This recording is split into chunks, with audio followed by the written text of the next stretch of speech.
സ്വർണ്ണഖനനത്തിന്റെ ദേശസാൽക്കരണം. Burkina Faso എന്ന രാജ്യത്തിന്റെ സാമ്പത്തിക മേഖല സ്വർണ്ണഖനനവുമായി ബന്ധപ്പെട്ടാണ് കിടക്കുന്നത്.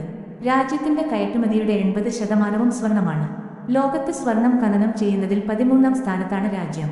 വർഷം $8 ബില്യൺ തുല്യമായ സ്വർണമാണ് കയറ്റി അയക്കുന്നത്. എന്നാൽ വിദേശ കോർപ്പറേറ്റ് കമ്പനികളാണ് ഇതിൽ നിന്ന് നേട്ടമുണ്ടാക്കുന്നത്. രാജ്യത്തിനും ജനങ്ങൾക്കും തുച്ഛമായ വരുമാനം മാത്രമാണ് ഇതിലൂടെ ലഭിക്കുന്നത്.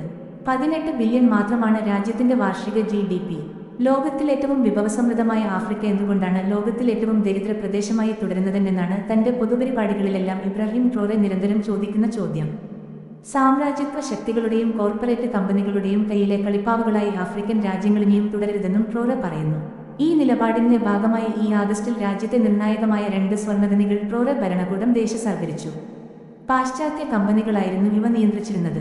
വർഷം $300 മില്യൺ സ്വർണം ഖനനം ചെയ്യുന്ന ഈ ഖനികളിൽ നിന്ന് സർക്കാരിന് ലഭിച്ചിരുന്നത് $80 മില്യൺ താഴെ മാത്രമായിരുന്നു. ഇതിൽ നിന്നുള്ള വരുമാനം രാജ്യത്തിനും ജനങ്ങൾക്കും നേരിട്ട് ലഭിക്കുന്ന രീതിയിലാണ് പുതിയ സംവിധാനം ഏർപ്പെടുത്തിയിരിക്കുന്നത്.